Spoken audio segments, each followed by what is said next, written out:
The airlock hissed open with a reluctant sigh. Gregor Gaines stepped out into the docking bay of the Vurren diplomatic cruiser, boots clanging against the metallic floor. His suit was scuffed, his left shoulder patched with a strip of emergency sealant foam, and his helmet hung loosely from the hook on his belt. One of the aliens blinked all 6 of its eyes at him from behind a translucent observation dome. "Human Gregor," it said in a clipped, metallic tone. "You are injured. Why did you re-enter the collapsing structure?" Gregor rubbed a smear of ash off his cheek with the back of his glove. "There was a cat." The alien paused. "Explain cat." Gregor exhaled hard and leaned against the wall. "Small, furry, 4 legs, makes weird noises. People keep them as pets. This one got stuck under a beam when the floor gave out.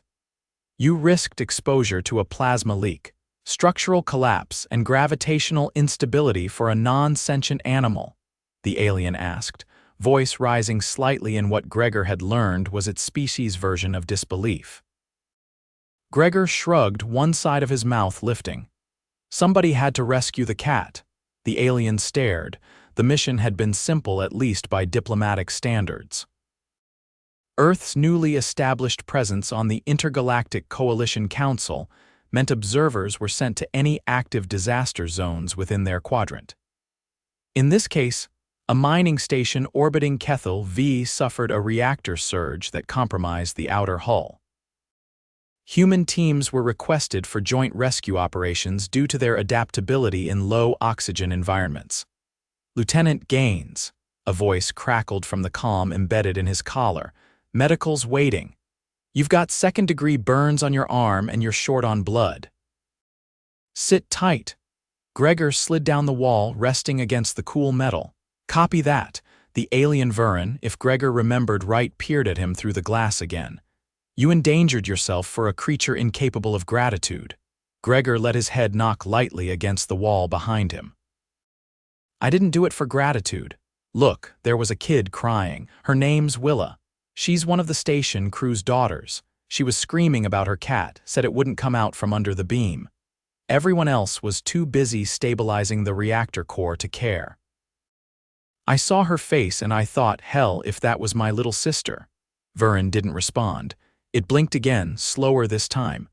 A few minutes later, the medtechs arrived. 2 humans, one tall and lean, the other with a shock of white blonde hair and a limp in his right leg. They helped Gregor up and into a stretcher, though he waved them off. "I can walk." "You're missing a chunk of your left boot and your suit temps reading 95 degrees Celsius at the thigh," the blonde one said. "You're not walking anywhere." Gregor let them guide him through the corridor, past more aliens watching from behind their barriers. Some were whispering, others just staring. He heard snippets. Why would he do that? Unbelievable risk for an animal. There. Unpredictable. In the makeshift medbay, the pain finally caught up with him. His left arm throbbed, the burns angry and raw. The medtechs worked quietly, injecting a mild sedative, cleaning and dressing the wounds, and running scans to assess internal damage. The doctor, a no-nonsense woman named Whitney Morn, frowned at the results.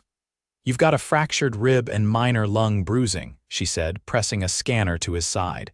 "And I'm seeing early signs of heat stroke. You're grounded for at least a week." Gregor groaned. "I've got a briefing with the Coalition in 2 days. "You'll attend it from bed then," Whitney said, not looking up. "And if you so much as try to stand without my clearance, I'll have Vurren sit on you." She walked away, tapping notes into a datapad. Gregor lay back on the cot and stared at the ceiling. He didn't regret it. Not once.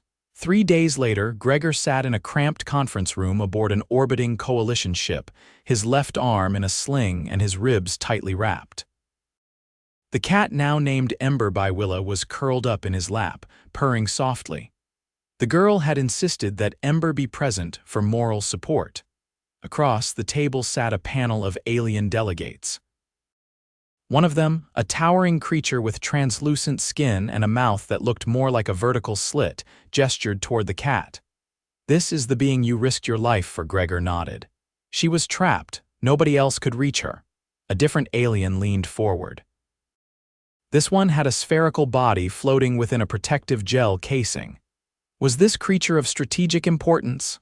No. Did it possess unique biological traits? No. Then why? Gregor reached up and scratched behind Ember's ear. The cat blinked at him lazily, then flopped over onto her side. Because Willa was crying. Because she thought she'd never see her pet again. Because she's 8.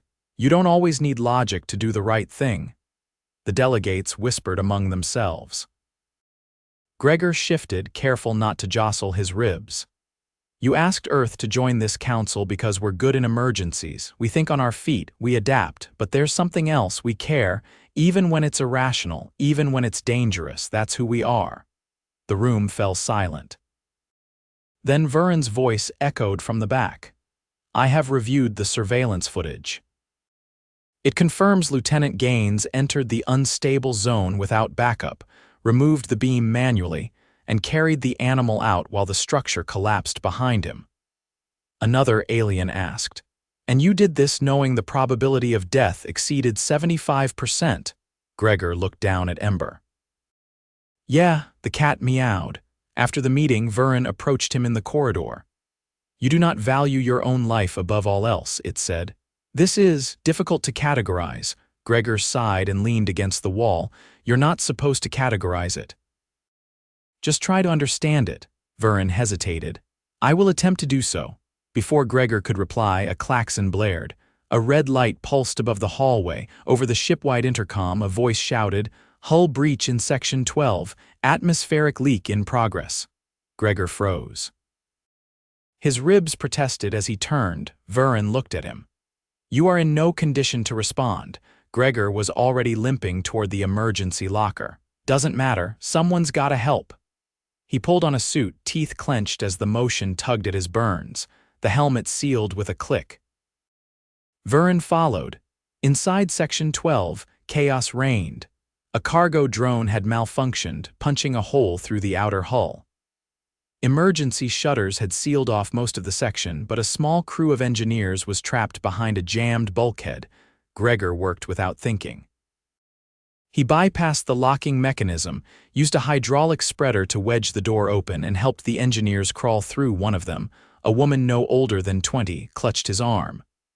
My brother. He's still in there. He went back for his bag. Gregor cursed under his breath. Stay here. He ducked back inside. The air was thin, the pressure dropping fast. He found the brother dazed, bleeding from a head wound, slumped near the far wall. Gregor hoisted him up, ribs screaming, and half-dragged him out. By the time they reached the airlock, Gregor could barely breathe. Later in the medbay again, Whitney stood over him, arms crossed. You've got partial lung collapse and your ribs are worse now. Gregor wheezed something that might have been a laugh. You're not a superhero, Gregor. You're a man, a very breakable one. I know, he rasped. No more heroics. You've done enough, he nodded, eyes closing.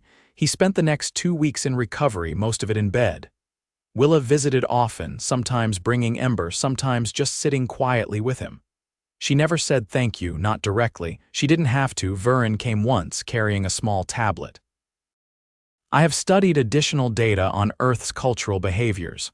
The concept of pet is extensive, Gregor chuckled. Yeah, we domesticated wolves, keep birds in cages, some people even keep snakes. Vurren paused. You form emotional bonds with non-sentient life forms. We do.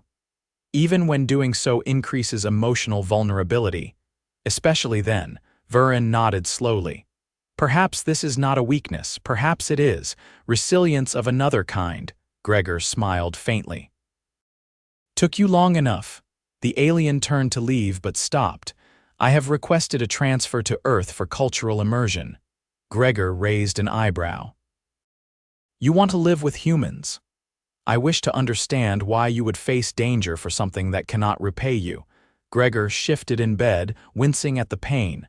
Just remember to bring some cat treats. The first sign Vurren had adjusted to Earth was the hat.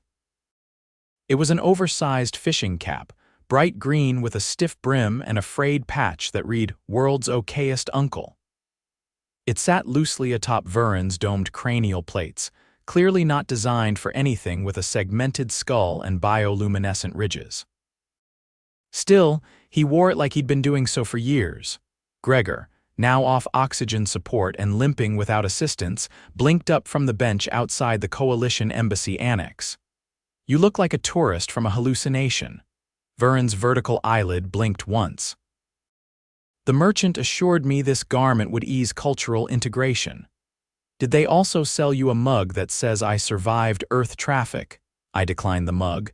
"Ceramic is not compatible with my digestion." Gregor squinted. "You were gonna eat it." I was uncertain of its function. Before Gregor could respond, a tray clattered beside him. Vurren had brought lunch, 2 cups of water, a sandwich wrapped in wax paper, and a container of something gelatinous that pulsed faintly with every movement. Gregor eyed the jelly. "Is that alive?" "Only briefly." He picked up the sandwich instead. They sat in relative silence for a moment. The courtyard around them buzzed with midday activity, humans in suits crossing to the main building. A pair of andral diplomats arguing softly in clicks and tail flicks. Even a small hover cart selling candied algae to a curious crowd. The embassy had finally reopened after the Kethel incident, though security doubled, and emergency drills became a weekly affair. "I have been observing human recreational behaviors," Vurren said, sipping water through a retractable proboscis. "Most are inexplicably focused on simulated peril." Gregor chewed, then pointed. "You mean like skateboarding into traffic?" "That and the activity known as escape rooms. Participants voluntarily enter confinement and willingly experience psychological duress." "Yeah, it's fun. You pay currency for this." Gregor swallowed and leaned back. "It's about the challenge. Solving things under pressure makes you feel alive." "Would you say it is similar to your decision to retrieve the feline?" Gregor exhaled through his nose. "Not really. That wasn't about fun. That was just instinct, Vurren repeated. "I attempted to model this in my behavioral simulator, and the resulting probability trees became non-deterministic. I had to reboot." Gregor sipped his drink, still watching the crowd. "You ever consider you might be overthinking it?" "I have been informed of this tendency." The sandwich was gone. He wiped his hands on the napkin and shifted his legs. The burns had healed into pink patches of skin, tight and itchy beneath the fabric. His left rib still ached every time he bent too fast, but that was improving. "Willa's dad got reassigned," Gregor said after a pause. "Security rotation to the outer moons. She left 2 days ago." Vurren turned his gaze. "Did you say goodbye?" "No, she left a note. Drew a picture of me and the cat. I looked like a potato with arms. Ember had a crown. Accurate, disturbingly." They sat a while longer. A gust of wind rustled the trees' imports from Earth, trimmed to match city regulations, and scattered dust across the tiles. Eventually, Vurren lifted a small device from his belt. "I am scheduled to observe a human educational environment tomorrow, a facility for developmental juveniles." Gregor squinted. "A primary school?" "Yes." "I requested exposure to unstructured human logic. You're gonna get sneezed on a lot." "I am prepared." The next day, Gregor received a priority ping at 4:17 p.m. He was on his second coffee, reading incident reports from the Vurren mining disaster when the alert chimed. "Observer Vurren, non-critical anomaly, requesting human behavioral clarification. Location: Echo Ridge Elementary." By the time he arrived, the school security officer, an exhausted man with a beard that looked grown overnight, pointed him toward the art room. "They tried to explain it to me," the guard said. "I gave up halfway through a sentence about pudding as a metaphor." Gregor opened the door slowly. The art room was a battlefield. Glitter covered every surface. Paper chains hung from the ceiling like vines. And in the center, Vurren sat on a tiny plastic chair, surrounded by 6 children in various stages of sticky chaos. One child had painted his own face green. Another was taping googly eyes to a stuffed raccoon. Gregor stepped inside. "You good?" Vurren turned his head slightly. They are attempting to teach me human emotional nuance via interpretive sculpture. The girl nearest him, no older than 7, held up 2 pipe cleaners twisted into what might have been a horse. "This one represents how my mom feels when she burns toast," she said solemnly. Vurren studied it. "Charred regret," she beamed. "Exactly." Gregor crouched beside him. "You sure you're not in over your head?" "I am in precisely the correct amount over my head." Another child tugged at Vurren's elbow. "Can I show him the sadness giraffe now?" Vurren nodded. "Please proceed." Outside, as the last of the children were led to dismissal, Gregor leaned against the wall while Vurren decontaminated glitter from his limbs using a small sonic wand. "You survived." "I was offered a crayon-based promotion." Gregor grinned. "To what? Vice Principal of Feelings." They walked back toward the embassy. The sky turned copper with the setting sun and lights flicked on across the bay. "I have revised my earlier hypothesis," Vurren said, his gait keeping time with Gregor's slower pace. "It is not that humans value irrational behavior. It is that your species redefines logic based on context. That's not always a good thing. No, but it is always human." They reached the entrance. Vurren paused, then extended a small device toward him, a cultural token card, standard among observers. "I have permission to return to my delegation next week. My immersion cycle concludes." Gregor took the card, flipping it over with a thumb. "You leaving?" "I am considering deferral." Gregor raised an eyebrow. "You want more time with the Sadness Giraffe crowd. More data is required, particularly about the practice of camping. You're going to hate it." "I suspect you are correct." They stood there for a moment longer. Then Vurren asked, almost idly, if another crisis occurred, one involving no strategic value, no tactical advantage, would you act again? Gregor didn't hesitate. "If someone needed help, yeah. Even if you gained nothing, especially then." Vurren tilted his head. "I have begun documenting these responses under a new classification. Not irrationality, not heroism. I am calling it stubborn empathy. That's the nicest insult I've ever gotten. I will ensure it is included in the next cultural brief." As the doors closed behind them, a small poster flapped loose on the outer wall. It was a hand-drawn flyer, clearly from one of the children. A sketch of Vurren holding a glitter-covered cat beneath big block letters that read, "Alien friend. Good listener.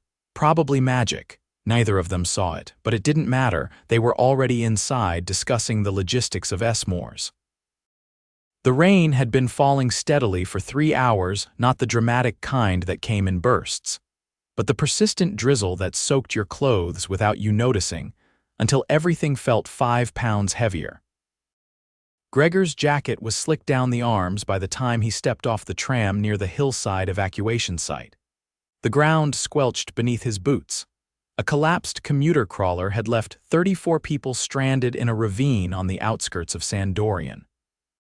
Coalition protocols had already sealed the area, but the terrain was unstable, and the local response team had requested a few off-world observers to document the rescue methods. Gregor hadn't volunteered his name, got pulled as representative with prior field success. Vurren came by choice. "This soil is not naturally adhesive," Vurren observed, crouching beside a half-sunken rescue drone. "It clings in defiance of its own integrity." "It's called mud," Gregor said, jamming a spade into the slope to keep his balance. "Get used to it." Earth has a lot of it. Behind them, crews worked to stabilize the crawler's remains. The forward cabin had wedged under a fallen tree, and the emergency lift system had failed. A few of the passengers had already been extracted, but a family of 5 remained trapped in the lower segment. At the edge of the ridge, one of the Andelian engineers called out, "Structural supports giving reinforcement needed before we move the upper shell." Gregor stepped over, kneeling beside the exposed panel. "Where's the breach?" "Lower quadrant." "We can't reach it without shifting the debris, but the weight distribution's off. It'll collapse if we lift this side." "We've got to redistribute from below then," Gregor said. Someone's gotta crawl in and jam a brace under the axle before we try anything. The engineer looked at him. You're not cleared for narrow entry. Your chest injury is manageable, Gregor said, already unhooking the side straps of his gear harness. Two of the aliens nearby exchanged glances. One of them, a slender being with ridged jaws and translucent scales, leaned in. We have equipment designed for remote insertion. The risk to a biological unit is unnecessary. Gregor flicked on the headlamp clipped to his collar. Your equipment's too wide, won't fit through the rupture gap. I will. Vurren didn't move, but his voice came low and even. Your oxygen saturation is still not at optimal baseline for confined exertion. 56 centimeters of crawl space, Gregor replied, laying on his side. I'll be in and out in under 2 minutes. Somebody has to do it.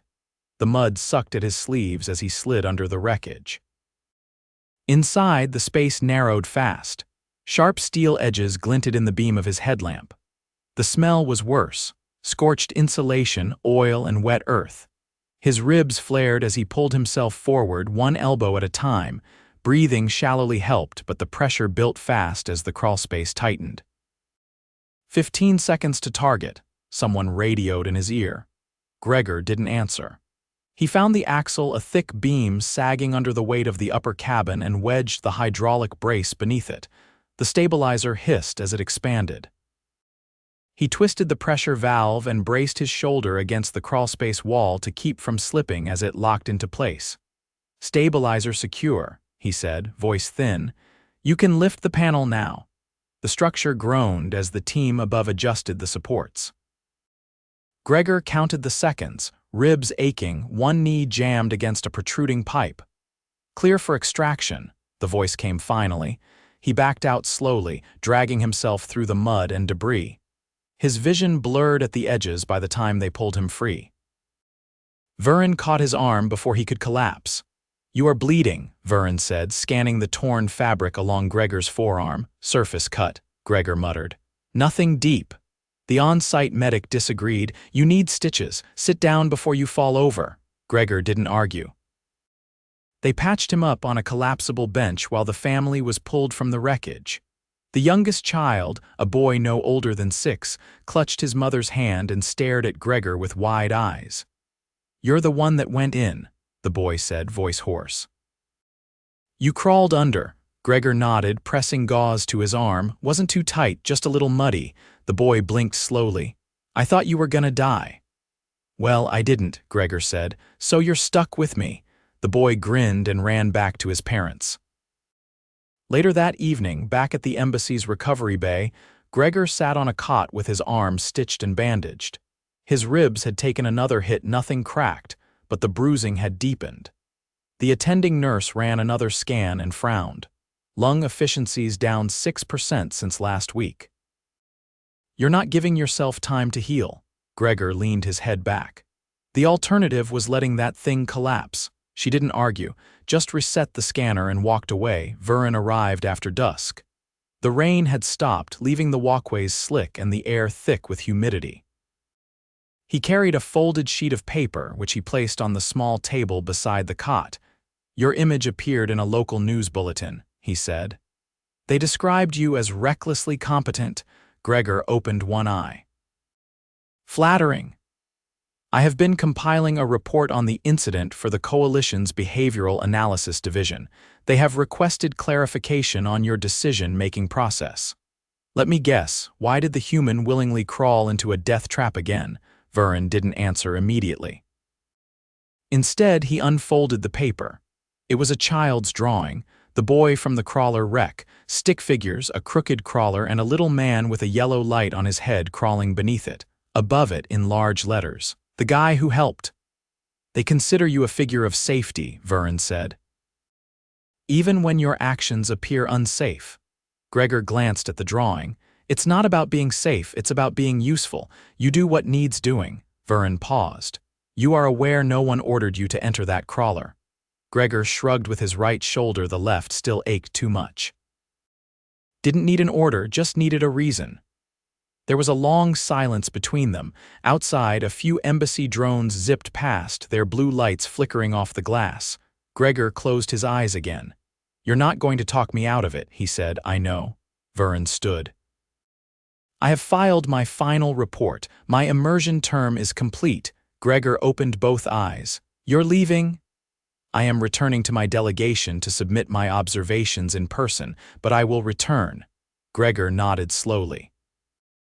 "You're bringing the hat back, right?" "It has become essential to my public interactions."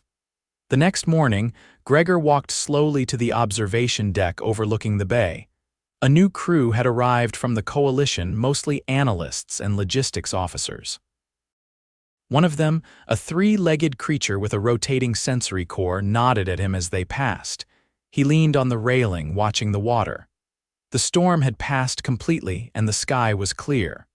A small boat drifted far below, probably a research vessel. "Lieutenant Gaines," a voice said behind him. He turned. It was the station director, a wiry woman with a silver badge and a datapad tucked under one arm.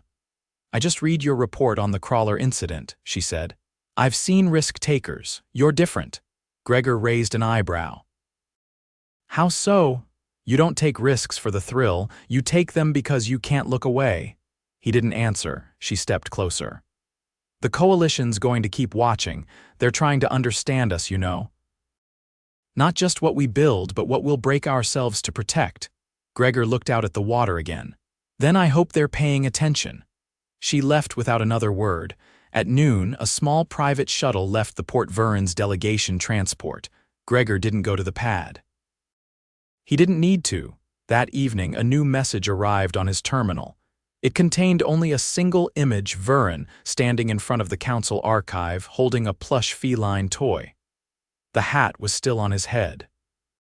The caption, in translated Virelian glyphs, read, "Somebody has to rescue the cat." Gregor laughed once quietly and shut the screen.